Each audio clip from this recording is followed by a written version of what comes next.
a empresa acabou entrando em recuperação judicial por conta dessa paralisação das produções, que era o carro-chefe da empresa. É correto? Só para explicar, problemas de saúde com amianto realmente aconteceram no passado, isso é uma coisa notória, né? Mas o que falta para a empresa sair de recuperação judicial? Então, a recuperação judicial, se você olhar o nosso balanço, as pessoas fazem essa pergunta porque não entendem, né? Porque a gente está em recuperação judicial. E só que aí, agora no último balanço do segundo trimestre, teve aí, né, uma queda no lucro, foi uma queda expressiva de 97%. A gente vê todo o mercado de construção civil realmente com resultados ruins, né, no primeiro semestre. Diretamente aos investidores agora, né, o que eles podem esperar. E agora a gente vê o mercado melhorando, acho que não é só a gente, né?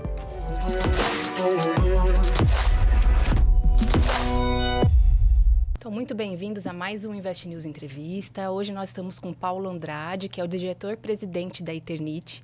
Seja muito bem-vindo, Paulo, e muito obrigado por ter aceitado o nosso convite. Obrigado, o prazer é meu de estar aqui, viu? Tá ótimo. E, Paulo, como a gente está falando aí de uma empresa que tem 84 anos, eu queria, lógico, vamos começar do começo, explicar qual que foi a evolução, né, da Eternit dentro desses 84 anos, que eu imagino que inovação seja um dos pontos-chaves, né, aí da marca, e depois também contar o seu histórico dentro da empresa, né? Que já estava ali dentro do conselho e agora está atuando como presidente. É isso aí, é uma empresa super tradicional no mercado, 84 anos, né? O pessoal até confunde, acha que é uma empresa multinacional, né? Na verdade, é uma empresa que vende uma tecnologia da Suíça, né? Você vai encontrar Eternits no mundo inteiro, mas em cada país, na verdade, é uma empresa independente, né? Eles traziam a tecnologia na época, vendiam a tecnologia aos suíços e as empresas locais desenvolviam os produtos, né? Então, você vai ver uma Eternit na Áustria, Eternit na Argentina, na Colômbia, né, em vários países, mas são super independentes. A Eternit do Brasil é uma empresa de capital aberto, está na B3, né, uma das empresas mais antigas na Bolsa, super tradicional, tem uma governança super estabelecida. Né, e é sinônimo de telha, né? Hoje em dia você fala de telha de fibrocimento, você lembra de Eternit.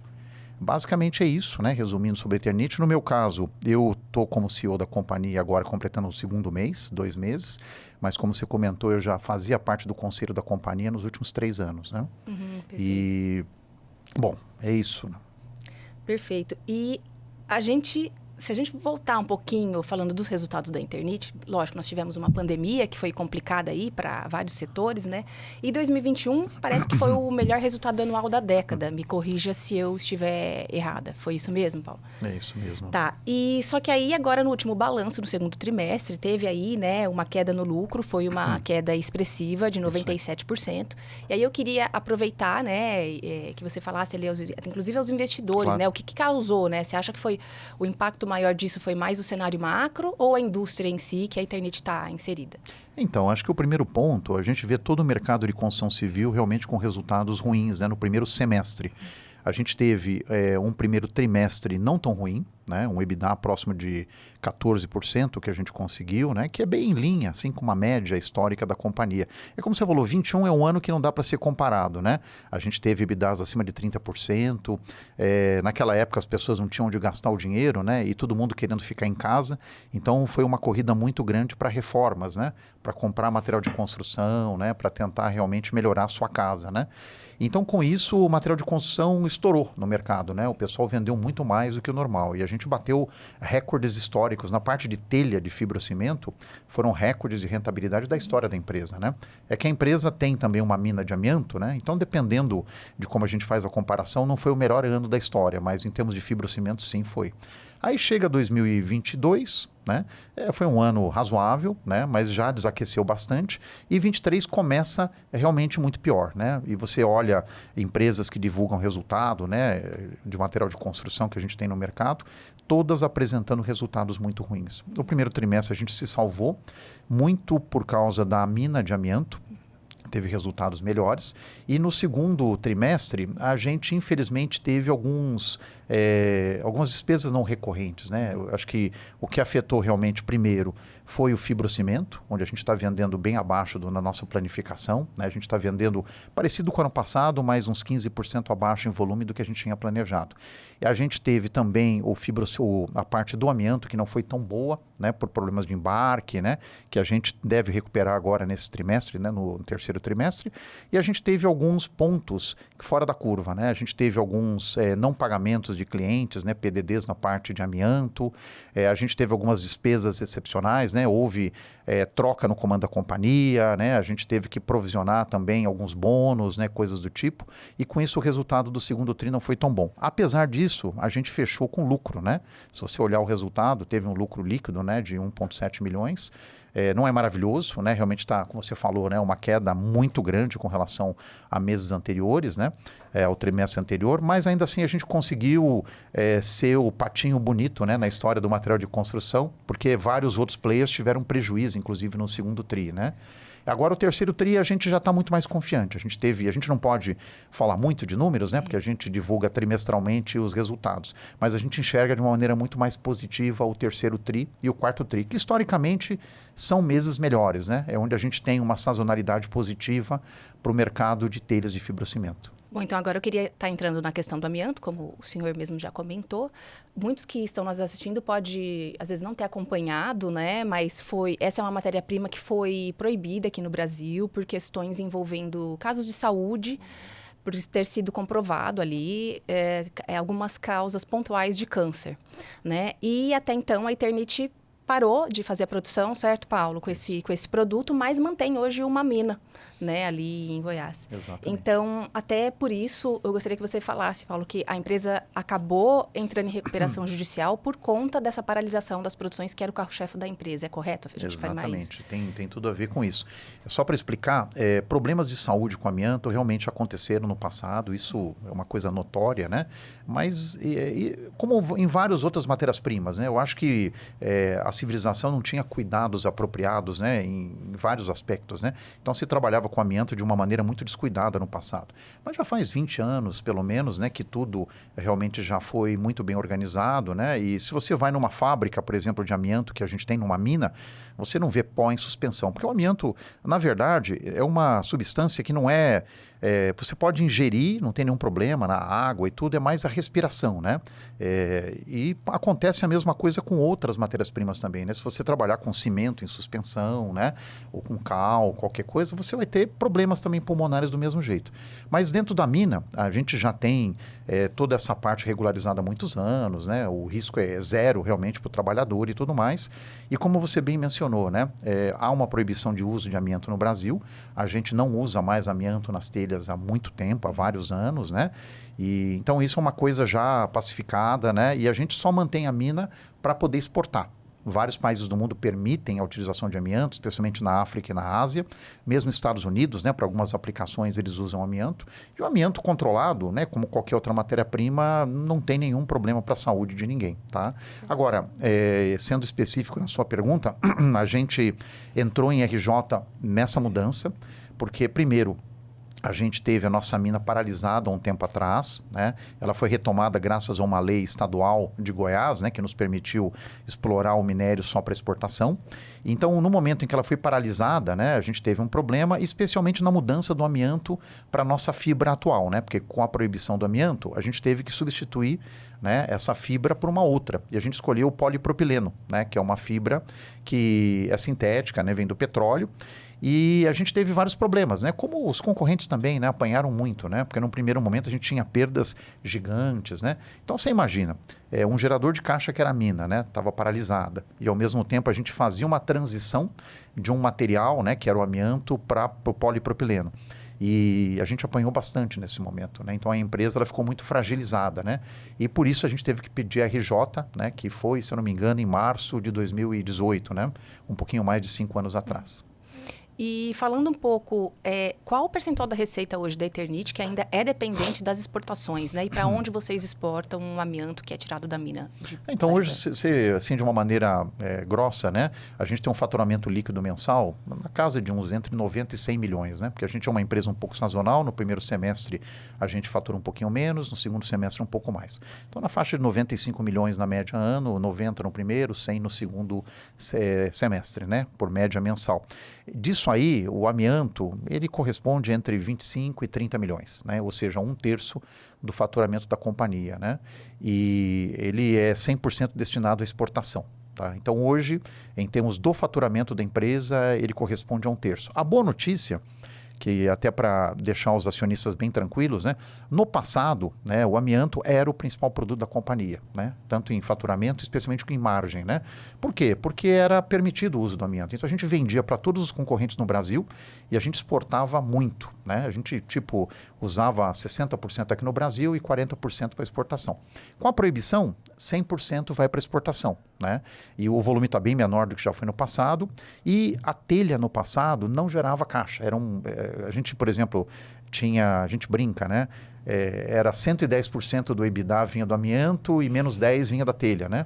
Porque a telha, na verdade, era um mal necessário, né? A gente usava para consumir o amianto internamente e ganhava dinheiro no amianto. Hoje não. Hoje a companhia gera caixa, ela tem EBITDA positivo na telha. Então é uma empresa que, se um dia não tiver a telha do amianto, não tiver o amianto, né, como exportador, a gente consegue se manter realmente como uma empresa lucrativa e rentável. Perfeito. Até se você puder falar, porque para mim também acaba sendo uma novidade, né? Como que está hoje o mercado de amianto nos países em que não há essa proibição, né? E por que nesses países ainda não é proibido, né? O que se difere ali da legislação brasileira no entendimento de vocês, na experiência de vocês? Olha, como a gente agora tem na manipulação do amianto muita responsabilidade, né? O risco realmente de novas doenças é baixo, né? Realmente muito baixo. Mas realmente houve no passado. A gente também tem o caso, a gente usa a crisotila, né? Crisotila é um tipo de amianto que é muito menos nocivo à saúde, né? Existem outros tipos de amianto que realmente são muito mais nocivos, né?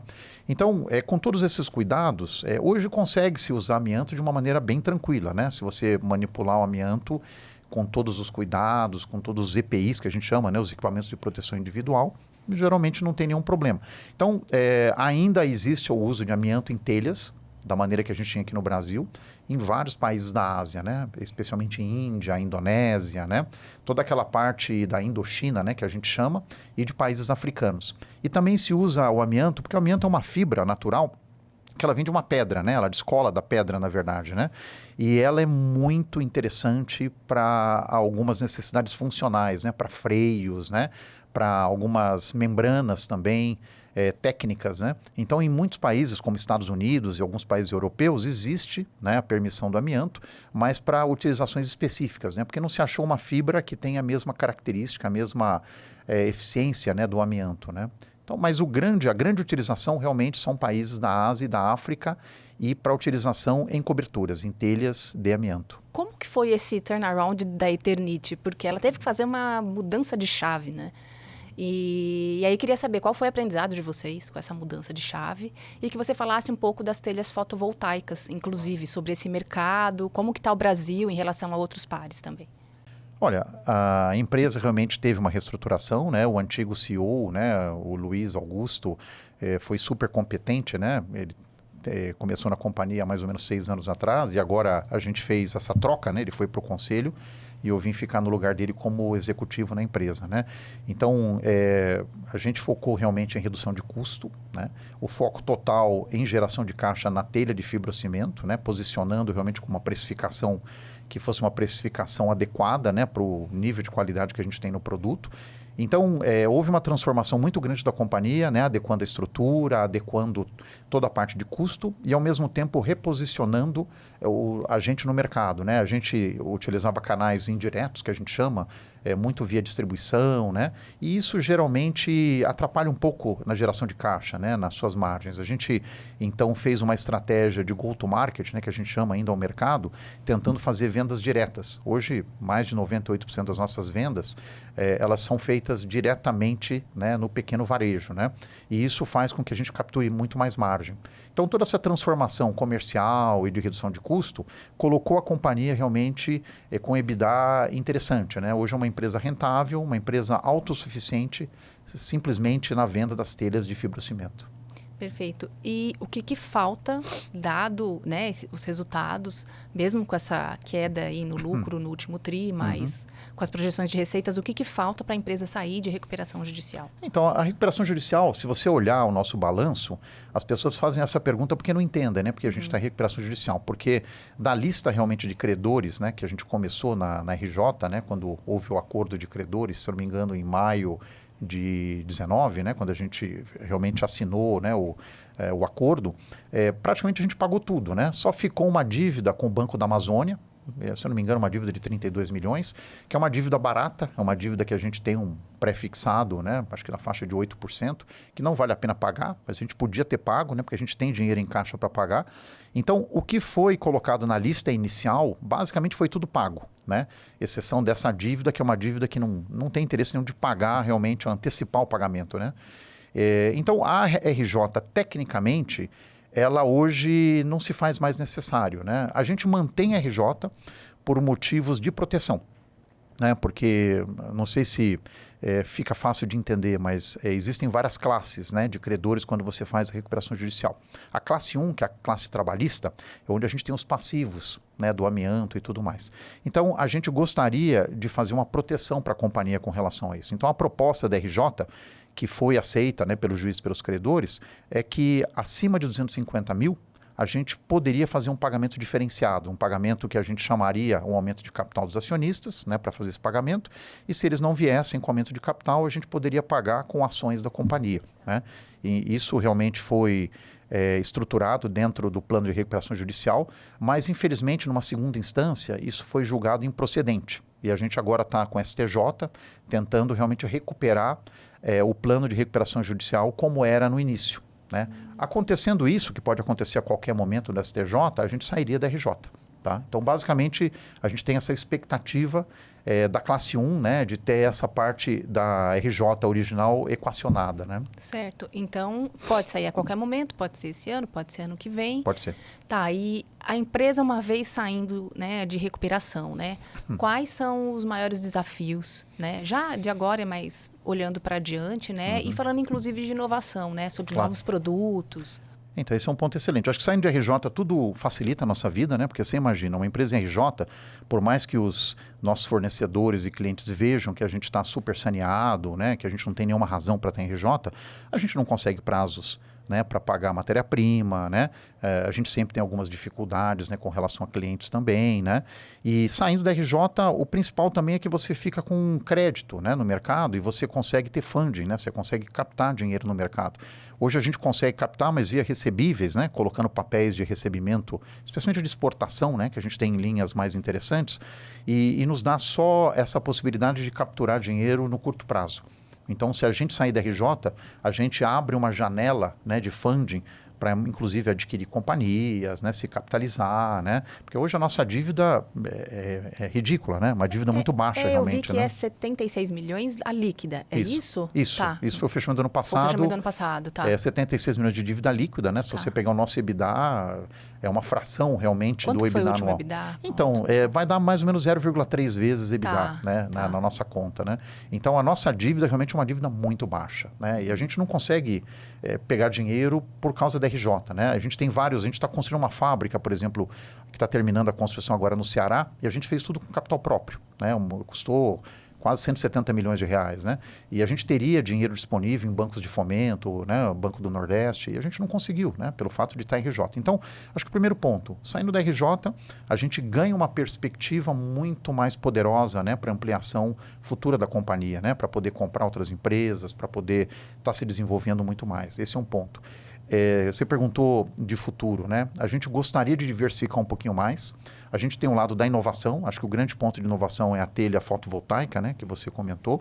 A gente já conseguiu agora homologar as telhas do fibrocimento, né? Que são as telhas Eternit, com as plaquinhas, né? Com as células fotovoltaicas sobre elas, né? Então, agora a gente vai vender, né? A gente começa a venda desse produto. É uma planta piloto, né, que a gente desenvolveu, que produz muito pouco. Então, a ideia agora é a gente fazer uma venda recorrente, entender como é que esse produto é aceito no mercado e, de repente, para o ano que vem ou para o próximo, fazer uma fábrica nova, né, uma fábrica grande onde a gente pode fazer volumes muito maiores de produto. Então, esse é um ponto de inovação, né, que é o fotovoltaico. A gente tem uma divisão na companhia que é para construção a seco, né, que são painéis, né, para construção, né, e que seria muito interessante, né, para agilizar a construção civil no Brasil, né, e copiar o que se faz na Europa, nos Estados Unidos, né? E infelizmente ainda é incipiente, mas a gente tem uma aposta muito grande, então a gente acha que aí tem uma avenida de crescimento muito grande. E fora da inovação, a gente busca, de repente, se associar ou fazer compra de alguma companhia de material de construção. De repente, a gente pode virar uma companhia mais diversificada e não dependendo só da parte de telhas, né, como a gente está hoje, né? Então, existe essa vontade mesmo. Qual que é o tamanho dessa fábrica no Ceará? Que cidade de lá que é, Paulo? É uma cidadezinha que chama Caucaia, né? Na verdade, ela está mais próxima de Pecém. Caucaia, quantos mil habitantes tem na cidade? Eu não... Deixa eu procurar aqui. Eu vou ficar te devendo realmente, viu? Porque, na verdade, a cidade não fica tão do ladinho da fábrica. Ela fica mais próxima, inclusive, do porto de Pecém, né? Ela é do município de Caucaia, né? E é uma fábrica hoje com uma máquina, mas ela tem toda a estrutura para uma segunda máquina. Ela pode produzir em torno de 7 mil toneladas, mais ou menos, né? Por mês, né? É o que a gente teria hoje em dia, né? E a produção lá vai ser focada exatamente em qual produto específico? Então, em telhas, né, de fibrocimento, né? A gente, em princípio, tem alguns modelos que são os mais vendidos ali na região. Hoje, aquela região específica do Nordeste, é uma região mais para o norte do Nordeste, é uma região muito carente, uma região onde o consumo de telha de fibrocimento é muito baixo, o consumo, né? A gente acha que a gente pode ganhar market share de outros tipos de telha, né? Especialmente das telhas de cerâmica, né? Que são as mais usadas na região. Então, ali, a gente vislumbra que tem um crescimento potencial muito grande, né? Os preços médios são muito atraentes, muito melhores que na região sul e sudeste. Então, a escolha estratégica do local foi por isso, né? Por ter um preço médio muito mais interessante e um potencial de crescimento muito grande. Perfeito. E se a gente for falar, às vezes as pessoas que estão assistindo podem não entender o que é essa telha fotovoltaica da Eternit. Você poderia explicar para as pessoas entenderem? Então, a telha fotovoltaica, o que é? O normal, né, uma pessoa que quer ter energia solar em casa, é comprar painéis, né? Você compra um painel, o que você coloca em cima do seu telhado, alguma superfície onde tenha realmente a captura dos raios solares. A nossa proposta é o seguinte: você vai montar uma casa, você vai trocar o seu telhado, você não precisa ter uma placa, né? Você não precisa ter uma estrutura fotovoltaica. Você tem uma telha e nessa telha tem uma célula acoplada nela, né? Que é uma célula solar, uma célula de captura solar. Então, ela vai gerar energia solar da mesma maneira que uma placa convencional, né? De que uma estrutura solar convencional que a gente compra para nossa casa, né? E a vantagem primeiro, é mais fácil de instalar, né? Quando você faz o telhado, você põe e já coloca a ligação direto realmente, né? na rede, né? Para você usar essa energia. E esteticamente fica muito mais bonito, porque você não fica com aqueles painéis, né? Que são feios em cima da casa e tudo mais, né? Você mal nota, né? De baixo, às vezes você nem consegue enxergar que você tem as células solares em cima da telha, né? Então, é uma opção, né? A gente tem empresas grandes no mercado, né? Que tentam fazer esse tipo de produto, não conseguiram até agora. A gente tem uma patente para esse produto, que o grande segredo, na verdade, é o seguinte: na hora que você coloca a célula em cima da telha, né, as superfícies estão coladas, né? Então, a célula ela tem um problema com temperatura, né? Quando esquenta demais, a eficiência de geração de energia cai muito. E a gente conseguiu uma solução técnica que permite com que ela funcione mesmo com temperaturas mais altas. Então, ela pode ficar grudada na superfície da telha e ela vai gerar o mesmo nível de energia que ela geraria se ela tivesse com uma distância, né? Que é o painel solar tem uma distância, né? Que o ar passa por baixo, né? Então, é uma opção que você tem para o painel solar, que a gente só está acertando a parte financeira para ser o mesmo valor, né? Para que a gente tenha competitividade e seja o mesmo custo. Então, hoje o nosso ainda é um pouquinho mais caro, né? É na faixa de uns 20% mais caro. A gente está agora vendo a parte de compra, né? De parcerias com fornecedores. A nossa ideia é ser muito próximo, né? Porque aí, hoje a gente tem uma vantagem, né? Que é a vantagem que você tem menos estrutura no telhado, né? Porque você não precisa colocar realmente toda uma estrutura para sustentar as placas, né? Que é a maneira convencional. A nossa telha precisa de menos estrutura, menos madeira, né? E ao mesmo tempo fica mais bonito, né? Esteticamente é muito mais bonito, né? Então, a gente tem uma aposta que, se a gente tiver um preço muito competitivo, vai ser uma escolha muito natural, né, para o consumidor, né? Perfeito. E já tem um perfil de consumidor que, desde que vocês colocaram no mercado essa telha, vem consumindo mais? A gente pode falar que são as pessoas de maior poder aquisitivo, que são hoje os maiores clientes em potencial desse tipo de telha? Então, até agora a gente só fez testes, na verdade, né? A gente ainda está produzindo uma quantidade muito pequena, né? A gente começou, na verdade, com uma telha de concreto, que foi o primeiro produto que a gente lançou, que é a Tégula, né? Uma outra outra marca nossa, né? E foi a primeira venda mais longa que a gente fez. Aí seria mais para casas de classe A e B, né? Da sociedade, né? A nossa telha de fibrocimento já tem um foco muito mais focado em classe C, D e E, né? Seriam residências já mais simples, né? Residências onde a competitividade realmente é muito mais relevante. Então, a gente começou realmente muito mais caro, né, do que a placa solar, e a gente agora está chegando muito próximo. Então, chegando realmente bem mais próximo, a gente acha que vai ter uma venda muito grande para o público que a gente tem hoje. Perfeito. Né? E falando, até interessante, uma curiosidade minha, Paulo. O programa Minha Casa Minha Vida mesmo, ele foi totalmente reformulado, né? Estaria nas projeções de vocês já pensando na classe D ali, né? Talvez alguma parceria com o governo para oferecer as telhas de vocês? Porque imagino que seria um baita boom ali de receitas. Eu acho que esse é um grande ponto, né? Eu acho que agora o governo está colocando, né, todo o foco nessa parte de construção civil, especialmente na Minha Casa Minha Vida. A nossa telha seria perfeita, né, para esse tipo de construção, dentro desse patamar de 300 e 400 mil reais, né, onde a Minha Casa Minha Vida ela compreende, né, os orçamentos. Aí depende muito da gente se entender com as construtoras, né, porque, na verdade, existe um plano que a construtora faz, né, que submete ao governo, né, para ser apreciado na Minha Casa Minha Vida, e tem um potencial muito grande. A nossa telha tem várias construtoras já entrando em contato, a gente tem uma possibilidade de fazer parcerias, e sim, seria perfeito, encaixaria como um modelo perfeito aí. Perfeito.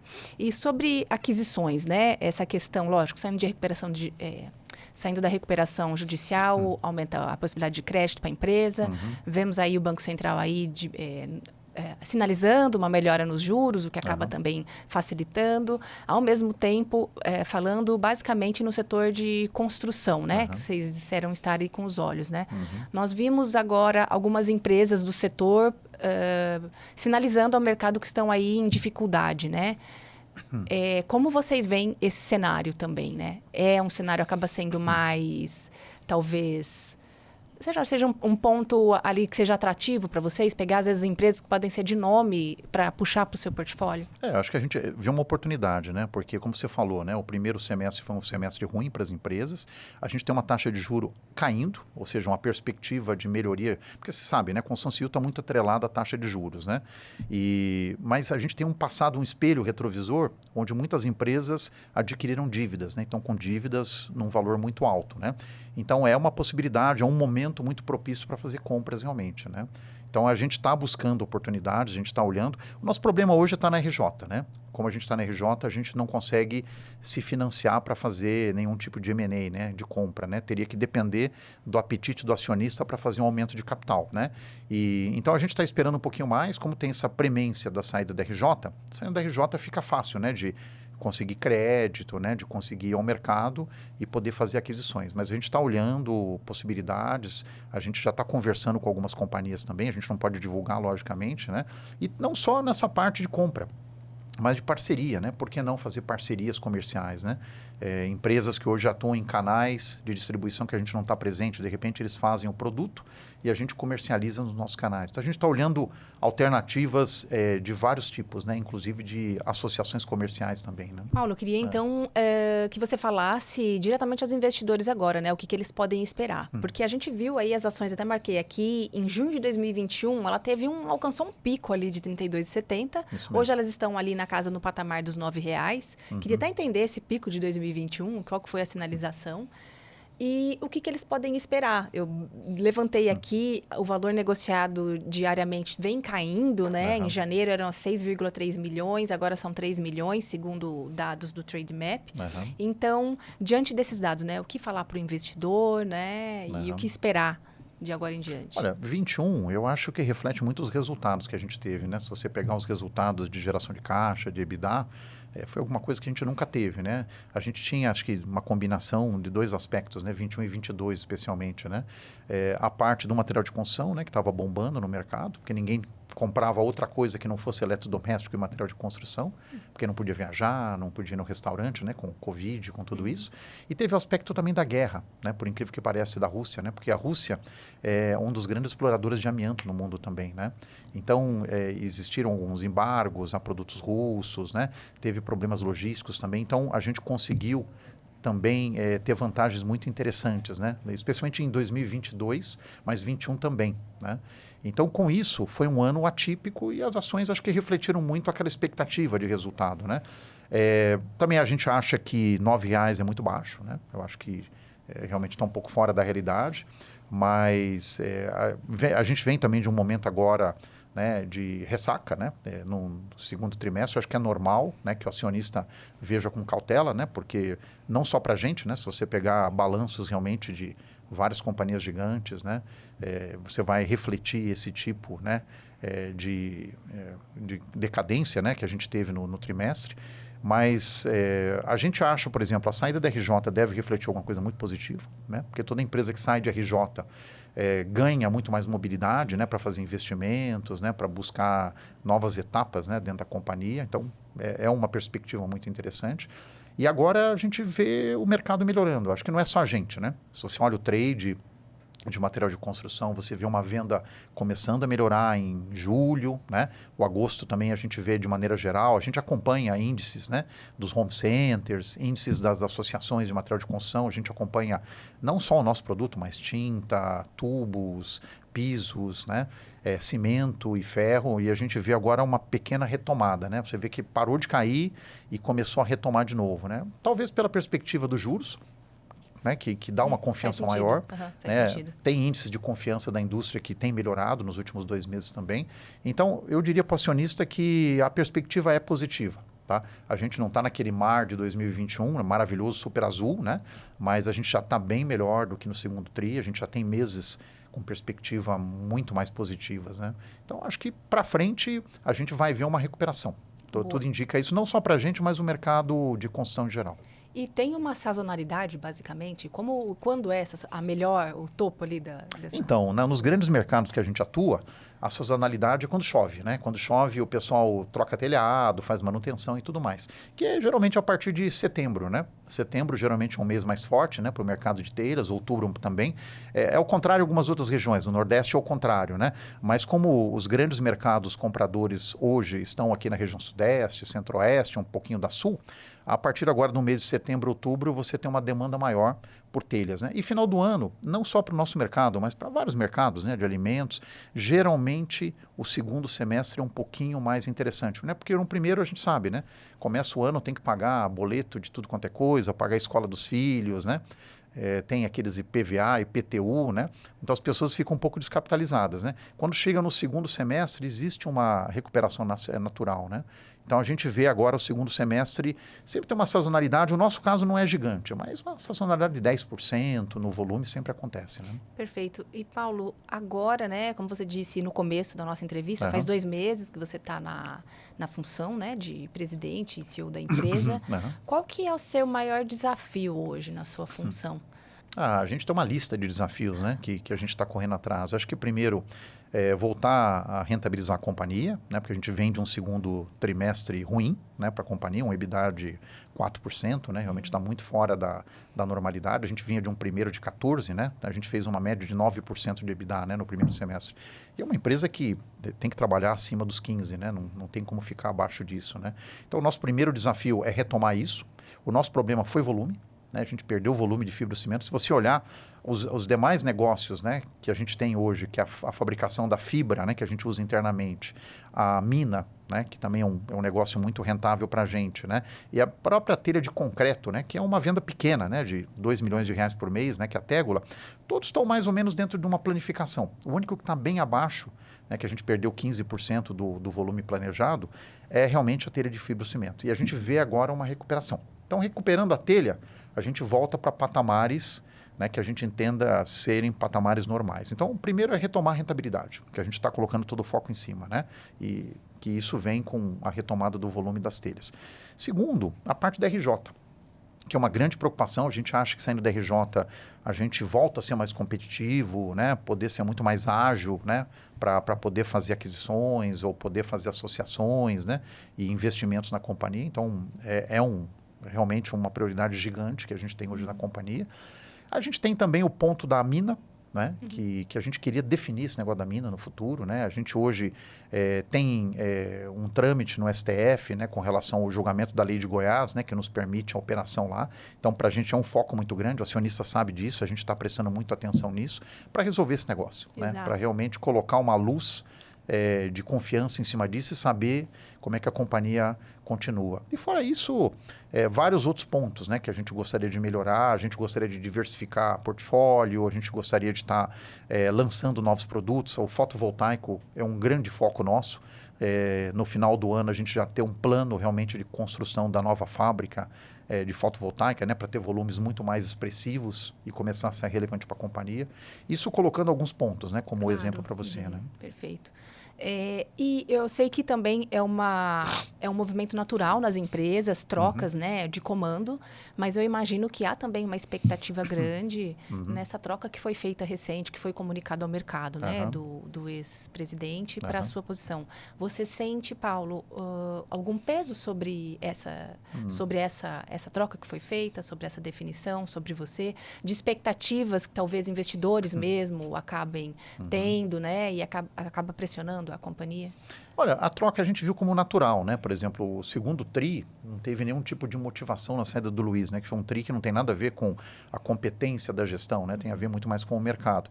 Eu acho que ele fez um trabalho excepcional. É um cara que chegou há 6 anos atrás e colocou a companhia num outro patamar, né? Conseguiu melhorar custo, conseguiu melhorar a parte comercial, ou seja, é difícil de falar alguma coisa ruim, né? Ele fez um trabalho excelente. É que o acionista tem a percepção de que o management trabalha com ciclos, né? E o Luiz tinha passado por 6 anos. E tanto é que ele continua no conselho, né? Tanto fez um belo trabalho que ele vai para o conselho e eu venho para o lugar dele. A gente já tinha acertado, assim, de alguma maneira, né? Dentro do conselho, que a gente faria uma troca, né? Do CEO, né? Isso já no ano passado. E a gente começou a buscar, né? Executivos no mercado. E você sabe, né, pelo fato de estar em RJ, nunca é tão simples, né, de atrair um executivo que tenha a competência que a gente precisa. E eu já fui CEO de outras 8 companhias, né, tenho 37 anos de carreira, já fui presidente de empresa de material de construção, né, eu fui presidente da Manco, né, Tubos e Conexões, há muito tempo atrás, na Colômbia, né, eu cuidava da região andina, né, que eram vários países em volta da Colômbia, eu morava lá em Bogotá. Então, conheço o mercado há muitos anos, né? Era conselheiro de outras companhias também de material de construção, né? Inclusive a Eternit. E aí perguntaram, por que você não fica no lugar do Luiz agora, já que a gente vai fazer a mudança do ciclo, né? E ele vai para o seu lugar, né? Porque aí mostra ao mercado que tem continuidade dos dois lados e você usa, né, realmente a sua experiência para nos ajudar no próximo ciclo, né? E para mim fazia todo sentido. Né? Então, eu vi de uma maneira muito natural, né? Então, por isso que para mim não tem... Lógico que tem um peso, porque é uma responsabilidade, uma expectativa, mas tanto é que a relação é a melhor possível, né? O Luiz é um amigo pessoal, a gente, né, conhece as famílias, a gente está no dia a dia juntos, né? Ele me ajuda, né? Até setembro ele está presente conosco ainda, fazendo a transição, inclusive, né? De vez em quando ele está lá conosco e tudo. Então, eu nunca, olha, nos meus 37 anos de companhia, te falar francamente, eu nunca vi uma transição tão tranquila de comando, né? Então, acho que isso a gente, modéstia à parte, né, o conselho conseguiu fazer de uma maneira super competente, né? Mas eu tenho um desafio muito grande, né, que é trazer ideias novas, né? Acho que o Luiz, nos 6 anos, ele colocou na mesa tudo que ele podia aportar e fez um excelente trabalho. Agora, está na minha hora de contribuir um pouquinho também, né? Tá ótimo. Muito obrigada pela presença. As portas estão sempre abertas, né? E a gente se vê no próximo Invest News Entrevista. Tchau.